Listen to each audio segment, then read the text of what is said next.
पंढरपूर पासून अवघ्या 15 मिनिटांच्या अंतरावर पंढरपूर करकंब रस्त्यावर धोत्रेज ग्रँड प्रायव्हेट लिमिटेड घेऊन आले आहेत पंचतारांकित सुविधांनी युक्त हॉटेल ग्रँड। तसेच पुणे मुंबईच्या धर्तीवर सर्व सुविधांनी युक्त hotel Shreyas restaurant, veg non veg permit room बार, प्रशिक्षित कुक व होस्टिंग सेवा। हॉटेल ग्रँड मध्ये उपलब्ध आहेत 50 एसी रूम्स, 3500 स्क्वेअर फुटाचा सुसज्ज बकवेट हॉल, भव्य एसी सूट्स, टेरेस गार्डन, भव्य लॉन आणि चेंजिंग रूम सहित स्विमिंग टँक, प्रशस्त पार्किंगची सुविधा। पंढरपूर नजीक असलेल्या हॉटेल ग्रँड या सुसज्ज आणि पंचतारांकित सुविधांनी युक्त hotel grand, hotel Shreyas restaurant, veg non veg permit room बार, पंढरपूर करकंब रोड। संपर्क 02180 24 22 45।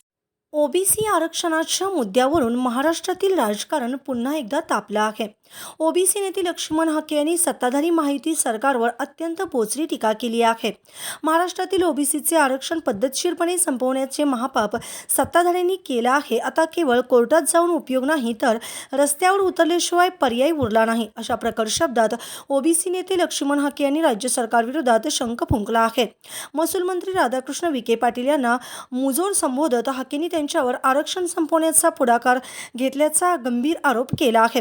राधाकृष्ण विखे पाटील यांच्या अध्यक्षतेखाली मराठा आरक्षणाच्या मंत्रिमंडळ उपसमितीने शिंदे समितीबाबत माहिती जाहीर केली। शिंदे समितीने 48 लाख कुणबी प्रमाणपत्र वितरित केल्याची माहिती विखे यांनी बैठकीत दिली। त्यावर ओबीसी आरक्षण आंदोलक लक्ष्मण हाके यांनी संताप व्यक्त केला। ओबीसीचे आरक्षण संपवण्याचा प्रयत्न सरकारकडून होत असल्याचा आरोप त्यांनी केला असून लक्ष्मण हाके म्हणाले की गेल्या 2-3 वर्षापासून मी ओरडून सांगतोय की ओबीसीचे हक्क हिरावले जात आहेत। शिंदे समिती स्थापन झाल्यापासून 48 लाख कुणबी नोंदी सापडल्याचे सांगितले जात असून 12 लाख प्रमाणपत्रे वाटल्याचा दावा शासन करत आहे।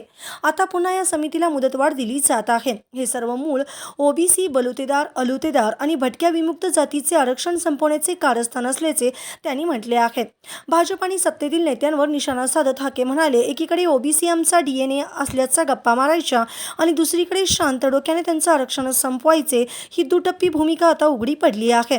शासनाकडून या प्रक्रियेला खतपाणी घातले जात असून ओबीसींना बदनाम करण्याचे आणि त्यांच्यावर हल्ले करण्याचे सत्र सुरू आहे। केवळ न्यायालयीन दाद मागून आता काही साध्य होणार नाही, असा दावा करत हाकेंनी ओबीसी समाजाला साथ घातली आहे। ओबीसी बांधवांनो, आता जागे व्हा, नाही तर तुमचे सामाजिक न्याय आणि हक्क कायमचे नष्ट होतील, असा इशारा देत त्यांनी आंदोलनाचे संकेत दिले आहेत।